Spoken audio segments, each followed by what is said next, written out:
welcome to another early adopter edition. And in this one, we're going to create our first custom SQL statement that we can use in many different places, model views, reports, inside and outside of Sparx. So let's get started. So we are in our Sparx learning project and we have a blank diagram. We have a package over here, namespace, titled My First Custom SQL. All right, keep it simple. And we're going to bring in a couple of class elements. Let's drag one in, let's drag two in.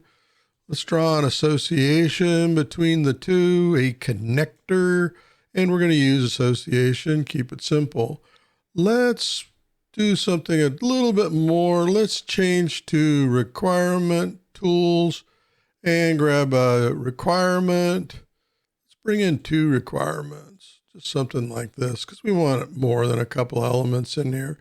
Then what we're going to do is we're going to say that this element, this class element, is realizing, it's implementing this requirement.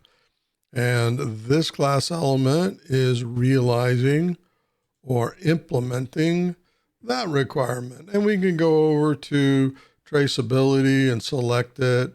And you can see that Class 2 implements requirement 2. If I select Class 1 implements requirement 1, and it's associated to Class 2. So this is simply, traceability is mining the Sparx SQL data and providing this window user interface to show traceability. Now let's make sure we save our diagram. We got a little asterisk right here. That means that we need to save, and we did, and we're clear, and we're all saved, ready to go. So what we're going to do now is we're going to export this package right here containing the elements that we just created by hitting Control, Alt, and E for export. And then we're going to choose where we're going to put it and simply go to wherever you are exporting your files. And we're going to use native format. XML, right? Native format XML. Don't use XMI 2.1 or 1.1 for this demonstration. So we're on XML, format XML object. I'm good with that. And we're going to hit export. And it's done just that fast. Now what we're going to do is select View XML. We're going to select that. And now we can go ahead and close this dialog box. Now you'll notice because we're using native XML in Sparx, it gives us all of the data that we just created and exported in XML format, right? So what's key here is you can see the tables that the data was exported from, all right? This is a very fast and easy way to learn the Sparx SQL tables, and there are almost 100 of them. I haven't counted them in a while. And we're only dealing with 7 of those tables. The most important tables are T-object and T-connector, right? Second most is package and diagram. And then we get more complicated based on what data that Sparx sees that we're exporting. Now we're going to bring up Sparx Search. And I'm in Sparx version 17, build 1704. And we're in the Start tab, and you can see in the Explore panel, Search. And we're going to hit the down arrow and search model. And then we get this dialog box that opens up Sparx SQL Search Engine. And the dialog helps us parse Sparx SQL data under this project. This is a local project using SQLite, and it could be any external SQL based on where the project is built in. So let's start looking at the data through Sparx Search. Now you'll notice when you bring up Sparx Search, it defaults to common search categories, right? And then within each one of those, and we're in common searches, we have all of this SQL, right? So let's just use find package, and then let's open up and see here. They have a SQL statement in here, right? So what find package is doing is looking for the package name from the T package table and the T object table, right? and we won't get into anything else here. And it's using for package name the search box, and with surrounded by wildcards, WC, right? So what we're going to do here is just put in my first, and then we could have just put in, like, matter of fact, let's go in the middle, custom SQL, right? And then we're going to hit OK. And you can see it found the package that we created here, and we can right click on it, find in browser, and it will go right to the package. So this is how you can find things using SQL, right? And you can play around with all the different search statements, the search SQL they're using here, and you can look across a lot of different categories. However, when you create your own custom search, and you do that simply by hitting this, if I mouse over new search, and then do you want to use the query builder or do you want to use SQL editor? And we're not going to talk about add-in search. So we're going to use SQL editor, and then you're going to give it a name, all right? So we're just going to call this my first custom, not customer, that's you, SQL, right? We're going to hit OK. So you can see it automatically builds it in the my search category. And so if you look at my search, I have a lot. I have a lot of different, categorize them. I talk about this in another video, and I'll share you a link. It's for more advanced users. We're just going to do a simple SQL. So my first custom SQL, and we have a blank scratch pad we can use to create our first SQL. So let's grab our Find in Project tab and drag it anywhere you want. And I really want to use this space right here. Let me just size it a little bit more like this, something like that. And I have some tables to play around with here, right? So we're going to write a statement that looks in the T objects table. And for the elements that we have or we exported, or we open this up, we have 5 rows, right? So we look at the first one, you can see we've got the object ID.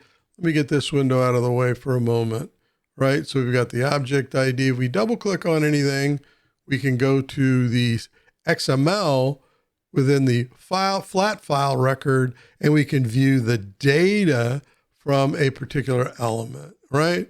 And so let's look at the name, and this is dealing with the class 2 element, right? Class 2 element, right? And so you're able to look and parse your data and look for any data, mine any data that you're interested in. So you can do the same thing for the next row. That's class 1. In the next row, double click on name, it's the easiest. Then we look here. This is probably a requirement. Yes, it is requirement 1. And this one is requirement 2, right? So that helps you start to learn very quickly the tables. Let's bring back over our search dialog, put it here in the middle here, and let's start writing a SQL statement. Now, those of you that know SQL, you can do this very quickly. So we're using a select statement.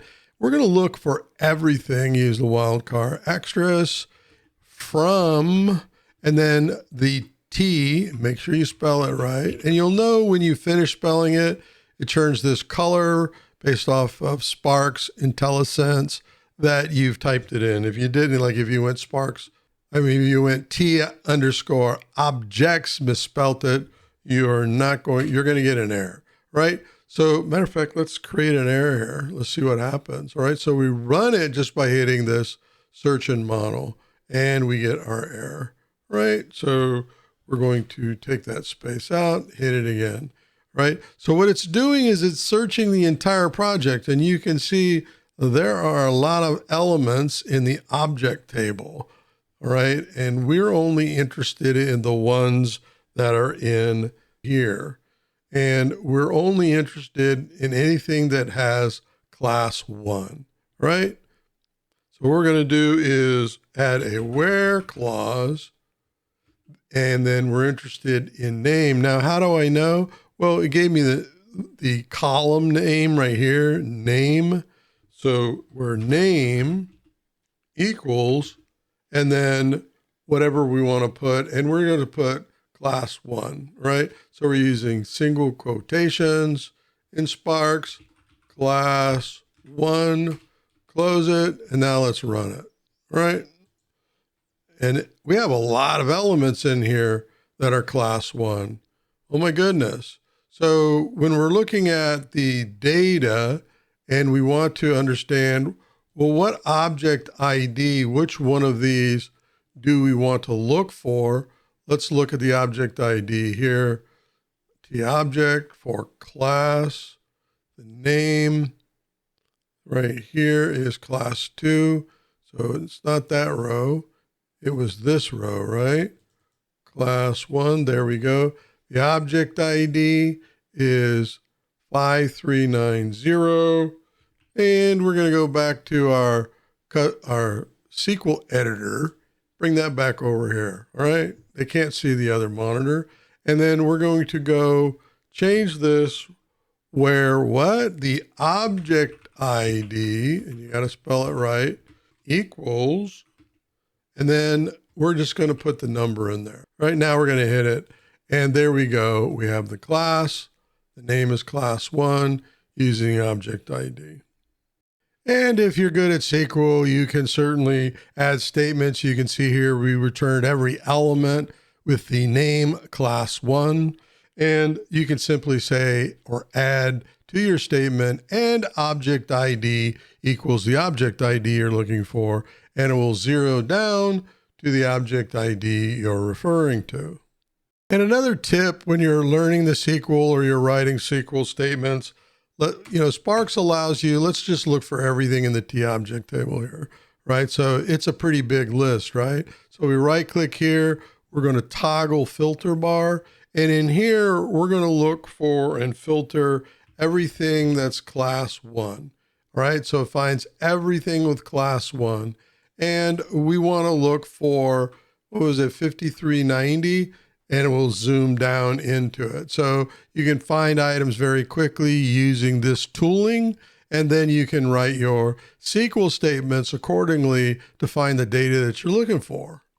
Congratulations, you just wrote your first custom SQL statement in Sparx Enterprise Architect to help you find your own intelligence. So I hope this video was helpful for you.